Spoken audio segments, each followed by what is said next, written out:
ಸೆಂಟೆನ್ಸಸ್ಗಳು ಕನ್ನಡದಲ್ಲಿ ಈ ರೀತಿ ಕಂಪ್ಲೀಟ್ ಆದರೆ, ಫಾರ್ ಎಕ್ಸಾಂಪಲ್, ನಾನು ಕ್ರಿಕೆಟ್ ಆಡುತ್ತೇನೆ, ನಾವು ಕಾಲೇಜಿಗೆ ಹೋಗುತ್ತೇವೆ, ನೀನು ಹಣ್ಣುಗಳನ್ನು ತಿನ್ನುತ್ತಿ, ಅವರು ಇಂಗ್ಲಿಷ್ ಕಲಿಯುತ್ತಾರೆ, ಅವನು ಪ್ರಶ್ನೆ ಕೇಳುತ್ತಾನೆ, ಅವಳು ಹಾಡ ಹಾಡುತ್ತಾಳೆ, ಅದು ಮೊಬೈಲ್ ಅನ್ನು ತರುತ್ತದೆ, ಸಂಜು ಇಂಗ್ಲಿಷ್ ಮಾತನಾಡುತ್ತಾನೆ, ಗೀತಾ ಹಾಡು ಹಾಡುತ್ತಾಳೆ, ಸಂಜು ಮತ್ತು ಗೀತಾ ಮನೆ ಕಟ್ಟುತ್ತಾರೆ, ಎಲ್ಲರೂ ಶಾಲೆಗೆ ಬರುತ್ತಾರೆ. ನಮ್ಮ ಸೆಂಟೆನ್ಸಸ್ಗಳು ಕನ್ನಡದಲ್ಲಿ ಲಾಸ್ಟಿಗೆ ತೇನೆ, ತೇವೆ, ತೀ, ತೀರಿ, ತಾನೆ, ತಾಳೆ, ತಾರೆ, ತದೆ ನಿಂತ ಕಂಪ್ಲೀಟ್ ಆದರೆ ನಾವು ಇಂಗ್ಲಿಷಲ್ಲಿ ಸೆಂಟೆನ್ಸಸ್ ಈ ರೀತಿ ಮಾಡಬೇಕು.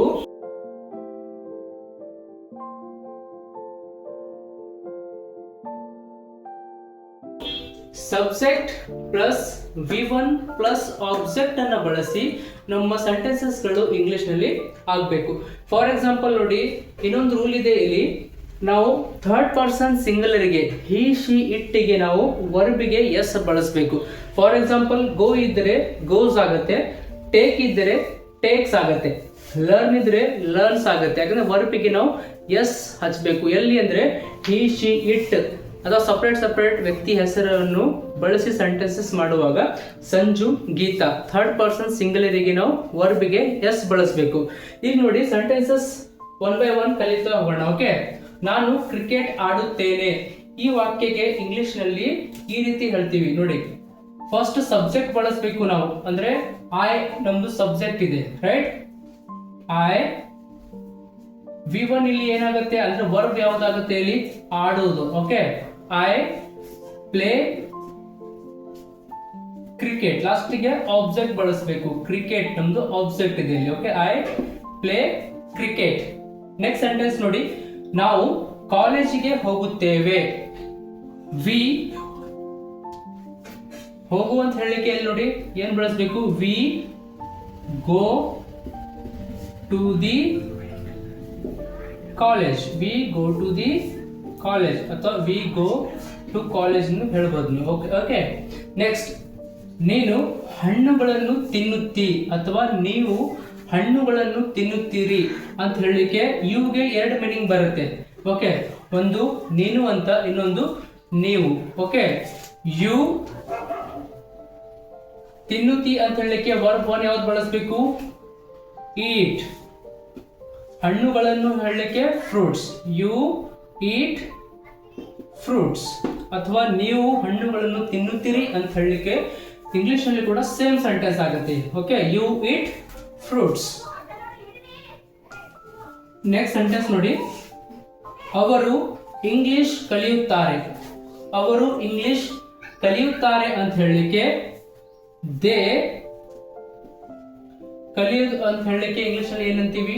They learn. Okay, they learn English. They learn English. Next sentence, ಅವನು ಪ್ರಶ್ನೆ ಕೇಳುತ್ತಾನೆ. ಅವನು ಪ್ರಶ್ನೆ ಕೇಳುತ್ತಾನೆ.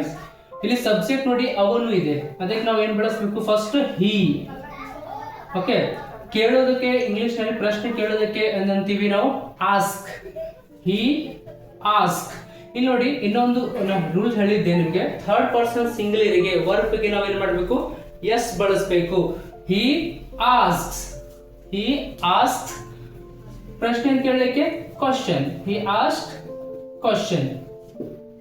ಓಕೆ, ನೆಕ್ಸ್ಟ್, ಅವಳು ಹಾಡು ಹಾಡುತ್ತಾಳೆ. ಶಿ ಹಾಡು ಹಾಡುತ್ತಾಳೆ ಅಂತ ಹೇಳಲಿಕ್ಕೆ ಸಿಂಗ್. ವರ್ಬಿಗೆ ಇಲ್ಲಿ ಎಸ್ ಹಾಕಬೇಕು ಥರ್ಡ್ ಪರ್ಸನ್ಗೆ. Okay, she sings song. She sings a song. Okay, she sings a song. Next sentence ನೋಡಿ ಯಾವ ರೀತಿ ಇದೆ. ಅದು ಮೊಬೈಲ್ ತರುತ್ತದೆ. ಅದು ಅಥವಾ ಇದು ಮೊಬೈಲ್ ತರುತ್ತದೆ ಅಂತ ಹೇಳಲಿಕ್ಕೆ, ಅದು ಅಂತ ಹೇಳಲಿಕ್ಕೆ ಅಥವಾ ಇದು ಅಂತ ಹೇಳಲಿಕ್ಕೆ ನಾವು ಇಂಗ್ಲಿಷ್ ನಲ್ಲಿ ಏನಂತೀವಿ? ಇಟ್. ಇಟ್. ತರುವುದಕ್ಕೆ ಇಂಗ್ಲಿಷ್ ನಲ್ಲಿ ಬ್ರಿಂಗ್ ಅಂತೀವಿ. It bring mobile. It bring mobile. ನೋಡಿ ಗೆಳೆಯರೆ, ಪ್ರತಿಯೊಂದು ಸೆಂಟೆನ್ಸ್ ನಾವು ಸಬ್ಜೆಕ್ಟ್ V1 ಪ್ಲಸ್ ಆಬ್ಜೆಕ್ಟ್ ಅನ್ನು ಬಳಸಿ ಸೆಂಟೆನ್ಸಸ್ ಅನ್ನು ಮಾಡಿದ್ದೀವಿ. ಓಕೆ, ನೆಕ್ಸ್ಟ್ ಸೆಂಟೆನ್ಸ್ ನೋಡಿ, ಸಂಜು ಇಂಗ್ಲಿಷ್ ಮಾತನಾಡುತ್ತಾನೆ. ಇಲ್ಲಿ ಸಬ್ಜೆಕ್ಟ್ ಯಾವ್ದಿದೆ? ಸಂಜು ಇದೆ. ಸಂಜುಗೆ ನಾವು ಫಸ್ಟ್ ಬರಿಬೇಕು, ಹೌದಲ್ಲ? ಸಂಜು.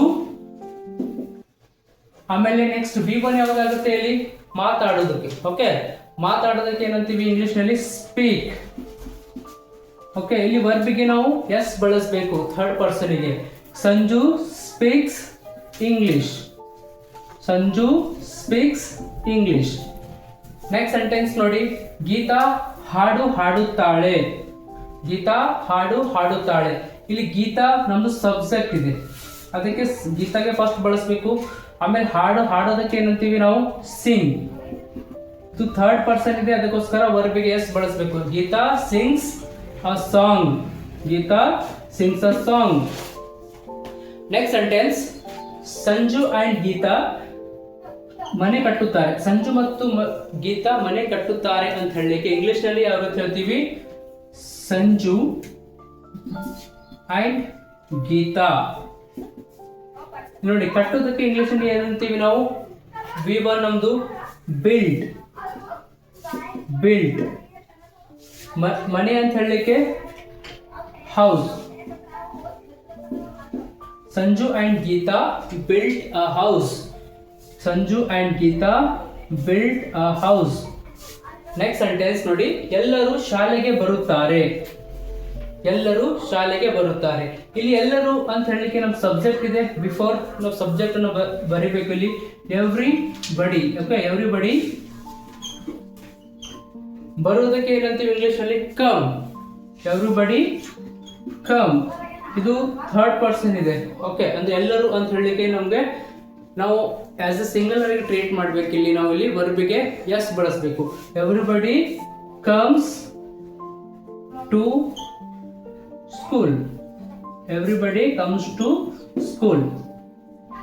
ನೋಡಿ ಫ್ರೆಂಡ್ಸ್, ಈ ಸೆಂಟೆನ್ಸಸ್ ಗಳು ನಾವು ಲಾಸ್ಟಿಗೆ ನಮ್ಮ ಕನ್ನಡದಲ್ಲಿ ನಾವು ಮಾತಾಡಬೇಕಾದ್ರೆ ಈ ರೀತಿ ಕಂಪ್ಲೀಟ್ ಆದರೆ ತೇನೆ, ತೇವೆ, ತೀ, ತೀರಿ, ತಾನೆ, ತಾಳೆ, ತಾ, ತದೆ ನಮ್ಮ ಸೆಂಟೆನ್ಸ್ ಲಾಸ್ಟಿಗೆ ಕನ್ನಡದಲ್ಲಿ ಈ ರೀತಿ ಕಂಪ್ಲೀಟ್ ಆದರೆ ನಾವು ಸಿಂಪಲ್ ಆಗಿ ಈ ಫಾರ್ಮುಲಾವನ್ನು ಬಳಸಿ, ಈ ಸ್ಟ್ರಕ್ಚರ್ ಅನ್ನು ಬಳಸಿ ಸೆಂಟೆನ್ಸಸ್ ಅನ್ನು ಕ್ರಿಯೇಟ್ ಮಾಡಬೇಕು. ಅವನು ಮೊಬೈಲ್ ನೋಡುತ್ತಾನೆ ಅಂತ ಹೇಳಲಿಕ್ಕೆ ಯಾವ ರೀತಿ ಹೇಳ್ತೀವಿ? He watches mobile. ರೈಟ್. ನಾನು ಕೆಲಸ ಮಾಡುತ್ತೇನೆ. I work. ನಾವು ಕಾಲೇಜಿಗೆ ಬರುತ್ತೇವೆ. We come to the college. ಅವರು ಹಾಡ ಹಾಡುತ್ತಾರೆ. They sing a song. Okay, ಅವನು ಕ್ರಿಕೆಟ್ ಆಡುತ್ತಾನೆ. He plays cricket. ಇಲ್ಲಿ ಥರ್ಡ್ ಪರ್ಸನ್ಗೆ ವರ್ಬಿಗೆ ಎಸ್ ಬಳಸಬೇಕು. He plays cricket. ಓಕೆ, ಈ ವಿಡಿಯೋನಿಂದ ನಿಮಗೆ ಇಂಗ್ಲಿಷ್ ಕಲಿಯಲಿಕ್ಕೆ ಹೆಲ್ಪ್ ಆಗಿದ್ರೆ ನಮ್ಮ ಚಾನೆಲ್ ಅನ್ನು ಸಬ್ಸ್ಕ್ರೈಬ್ ಮಾಡಿ ಹಾಗೂ ನಿಮ್ಮ ಫ್ಯಾಮಿಲಿ ಫ್ರೆಂಡ್ಸ್ ಅನ್ನು ಈ ವಿಡಿಯೋವನ್ನು ಶೇರ್ ಮಾಡಿ. Thank you.